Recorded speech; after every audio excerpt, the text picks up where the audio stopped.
Les sols en marbre de l'hôtel Belmont Plaza scintillaient sous les lustres en cristal lorsque Thomas Brennan tendit sa carte de crédit à la femme de la réception. À 38 ans, il attirait toujours les regards, avec ses cheveux noirs et son sourire assuré. La jeune femme blottie contre son bras était visiblement impressionnée. « Cet endroit est tout simplement magnifique », murmura Nena.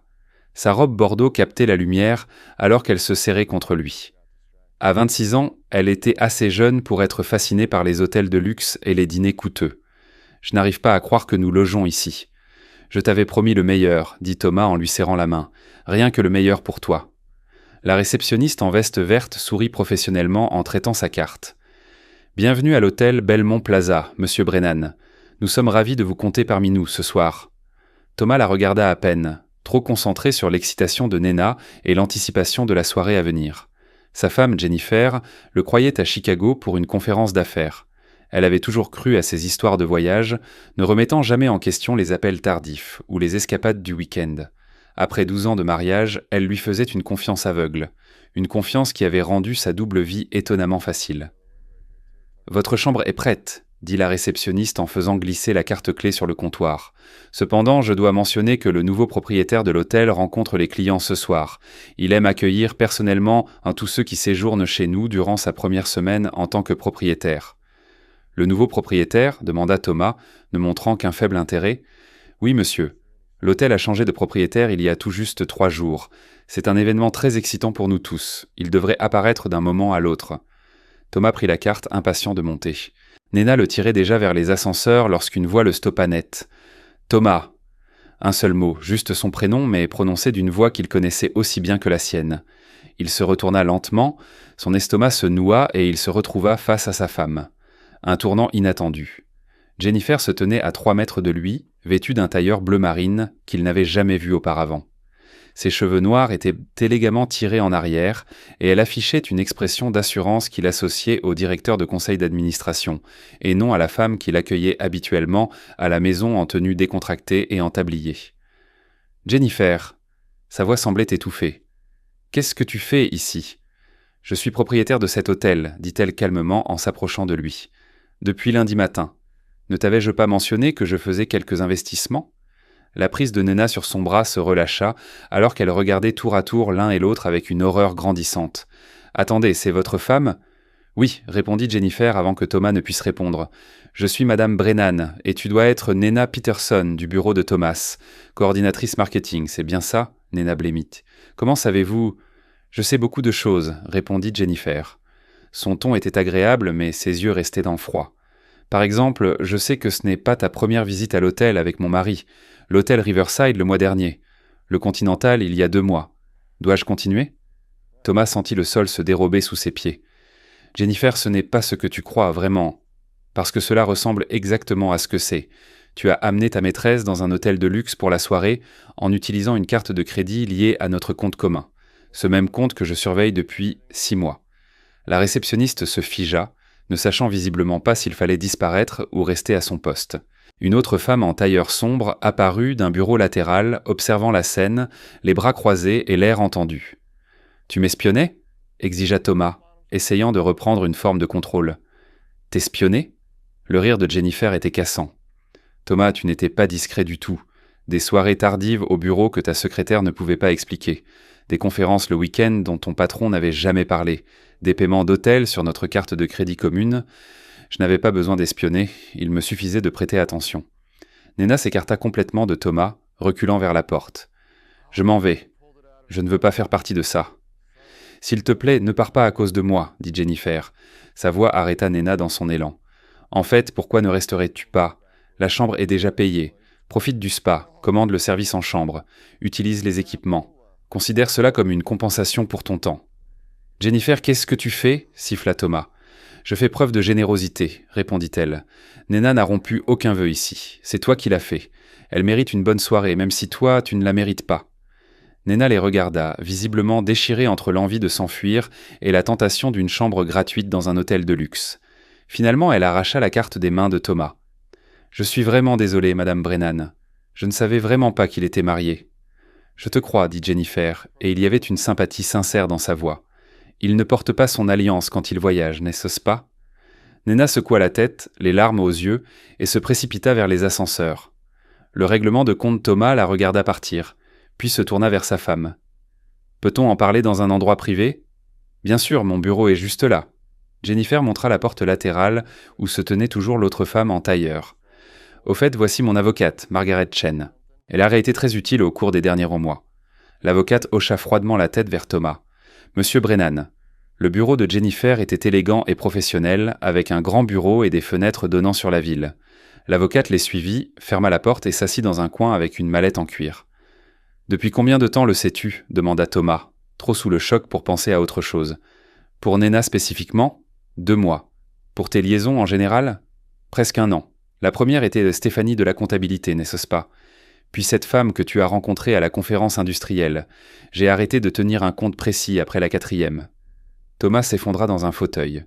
« Si tu le savais depuis 1 an, pourquoi n'as-tu rien dit ?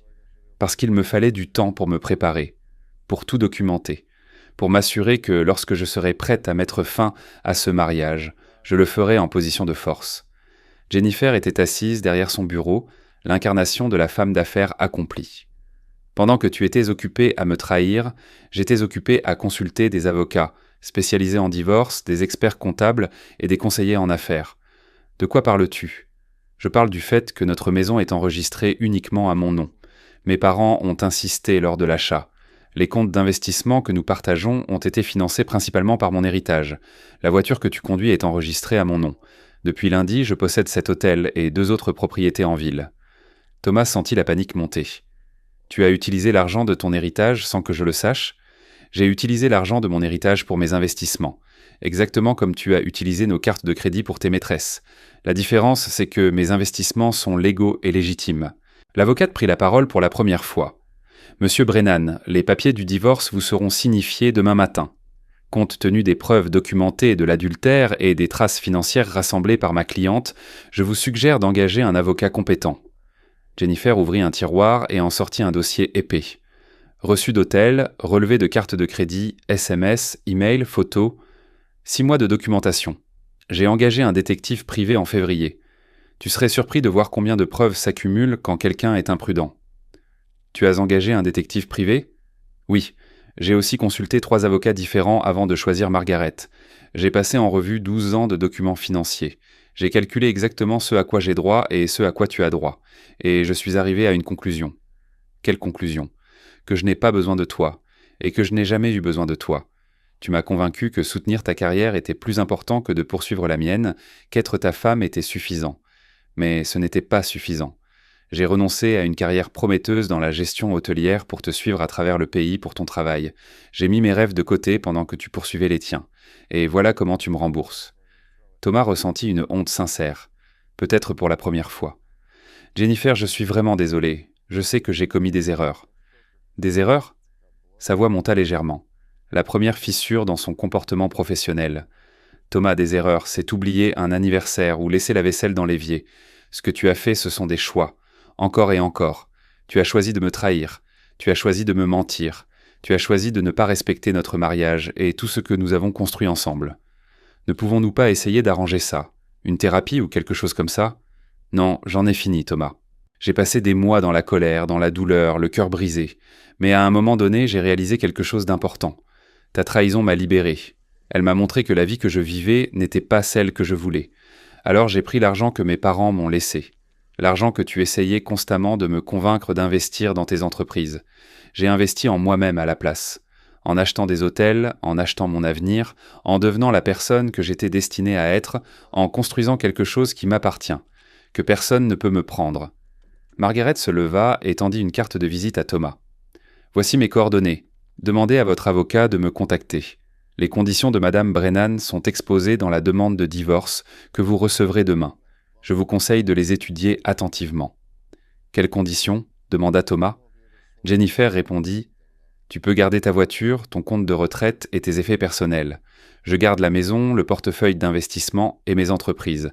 Tu es responsable de tes propres dettes, y compris les factures de carte de crédit de tes différentes maîtresses. Et nous partageons la garde de notre cercle social. Je suis sûr qu'ils seront tous très intéressés de savoir pourquoi notre mariage a pris fin. Tu vas le dire à tout le monde ? Je n'aurai pas à le faire. Les rumeurs circulent déjà. Les hôtels parlent, Thomas. Le personnel de la réception, les employés, les managers, les concierges. Ils se connaissent tous. D'ici demain matin, tout le monde saura que Thomas Brennan a amené sa maîtresse dans un hôtel appartenant à sa femme. C'est une histoire plutôt intéressante. Thomas se leva, essayant de conserver un peu de dignité. Tu as planifié tout ça ? L'achat de l'hôtel, le fait que je sois ici ce soir, c'était ça ta vengeance ? Non, dit fermement Jennifer.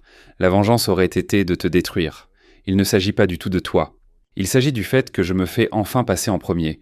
L'achat de l'hôtel était un investissement commercial judicieux. Le fait que tu aies choisi d'amener Nena ici n'était qu'une heureuse coïncidence. Heureuse pour toi. Oui, ça l'était. Cela m'a donné l'occasion parfaite de te dire en face que j'en ai fini, que je passe à autre chose, que je ne suis plus la femme que tu as laissée à la maison. Thomas s'approcha de la porte, puis s'arrêta. Que se passe-t-il ensuite ? Tu pars ? Tu te trouves un autre endroit pour dormir, car tu n'es plus le bienvenu chez nous. J'ai changé les serrures. Tes affaires sont dans un garde-meuble. Et demain, tu commences à faire face aux conséquences de tes choix. Jennifer, s'il te plaît, c'est Madame Brennan, ou mieux c'est Mademoiselle Whitmore. Je reprends mon nom de jeune fille. Jennifer Brennan est partie. Elle était trop confiante, trop prête à ignorer les choses, croyait trop au meilleur chez les gens. Jennifer Whitmore est plus avisée. Finale et nouveau départ. Thomas sortit du bureau, traversant le magnifique hall qui appartenait désormais à la femme qui l'avait trahi. La réceptionniste ne croisa pas son regard. Le portier ouvrit silencieusement la porte. Tout le monde savait. Tous avaient été témoins de son humiliation. Alors qu'il se tenait dans la rue devant l'hôtel Belmont Plaza, son téléphone vibra d'un message de Nena. « Je suis vraiment désolé, mais je ne peux pas être impliqué là-dedans. S'il te plaît, ne me contacte plus. » Une autre vibration. C'était Jennifer. « J'ai annulé la carte de crédit que tu as utilisée pour l'hôtel. Tu devras trouver ton propre moyen de rentrer. » Thomas resta là, dans l'air du soir, réalisant qu'en 1 heure, il avait perdu sa femme, sa maîtresse, sa maison et sa dignité. Tout cela parce qu'il avait été assez imprudent, assez arrogant pour penser qu'il pouvait s'en tirer en trahissant la seule personne qui avait toujours cru en lui. Jennifer, quant à elle, retourna à son bureau et regarda les lumières de la ville. Margaret était partie pour préparer le dépôt des documents le lendemain. Le personnel de l'hôtel était retourné à ses tâches. La crise était passée. Elle se sentait plus légère qu'elle ne l'avait été depuis des années. Le poids de faire semblant que tout allait bien, d'ignorer l'évidence, de vivre dans le mensonge, tout cela avait disparu. Elle était libre. Libre de construire la vie qu'elle voulait, de poursuivre les rêves qu'elle avait mis de côté, d'être la personne qu'elle avait toujours été destinée à devenir. Son téléphone sonna. Son partenaire commercial appelait avec des nouvelles d'une 4e propriété qui venait de se libérer. Jennifer sourit et répondit « Raconte-moi tout ». Le lendemain matin, Thomas reçut les papiers du divorce. Son avocat les parcourut et secoua la tête. « Monsieur Brennan, à moins qu'il n'y ait de graves erreurs dans ces documents, vous faites face à un règlement très défavorable. L'avocat de votre femme a tout documenté. L'adultère en soi vous nuirait au tribunal, mais combiné aux documents financiers montrant des fonds conjugaux dépensés pour des liaisons, au contrat de mariage que vous avez signé, et au fait que la plupart de vos actifs conjugaux sont à son nom, vous avez très peu de levier. Il doit bien y avoir quelque chose à faire. Nous pouvons nous battre, mais ce sera coûteux, public, et vous perdrez probablement. Mon conseil, acceptez les conditions et passez à autre chose. » Thomas pensa à se battre, à rendre la vie de Jennifer difficile, tout comme elle avait rendu la sienne difficile. Mais ensuite, il pensa à la documentation qu'elle avait, aux preuves qui deviendraient en public, à l'humiliation qui s'ensuivrait. Son travail, sa réputation, sa position dans la société, tout serait détruit. Il signa les papiers. 6 mois plus tard, Jennifer se tenait à l'inauguration de sa 4e propriété. L'hôtel Belmont Plaza était devenu le joyau de sa petite empire, connu pour son élégance et sa discrétion. Elle avait embauché Nena en tant que directrice marketing, donnant à la jeune femme l'occasion de reconstruire sa carrière et son estime de soi. « Vous n'étiez pas obligé de faire ça », avait dit Nena lorsque Jennifer lui avait proposé le poste. « Tu étais une victime toi aussi », avait répondu Jennifer. « Et tu es douée dans ce que tu fais. Je crois aux secondes chances. Juste pas pour les gens qui les gâchent encore et encore. » Maintenant, alors que Jennifer coupait le ruban du nouvel établissement, entourée d'employés, d'investisseurs et de la presse, elle pensait à la femme qu'elle était avant. Celle qui faisait confiance trop facilement et croyait trop volontiers. Cette femme était partie, mais elle n'avait pas été remplacée par quelqu'un d'amer ou de brisé. Au lieu de cela, Jennifer Whitmore était confiante, prospère et sincèrement heureuse. Elle avait construit quelque chose de réel sur les cendres de son mariage. Elle avait transformé la trahison en opportunité. Parfois, tard dans la nuit, elle repensait à cette soirée dans le hall de l'hôtel quand Thomas était entré avec Nena. Le choc sur son visage. Le moment où il avait réalisé qu'il était pris. Elle n'y pensait pas avec satisfaction ou esprit de vengeance. Elle y pensait comme au moment où tout avait changé. Le moment où elle avait cessé d'être la femme de quelqu'un pour redevenir elle-même. Cela valait plus que n'importe quelle vengeance. Si cette histoire vous a touché, s'il vous plaît, aimez, partagez et abonnez-vous pour plus d'histoires sur la façon de trouver de la force dans les moments difficiles et de se choisir soi-même quand d'autres ont choisi de vous blesser. Écrivez dans les commentaires un moment où vous avez découvert que vous étiez plus fort que vous ne le pensiez. Votre histoire pourrait aider quelqu'un d'autre à trouver son courage.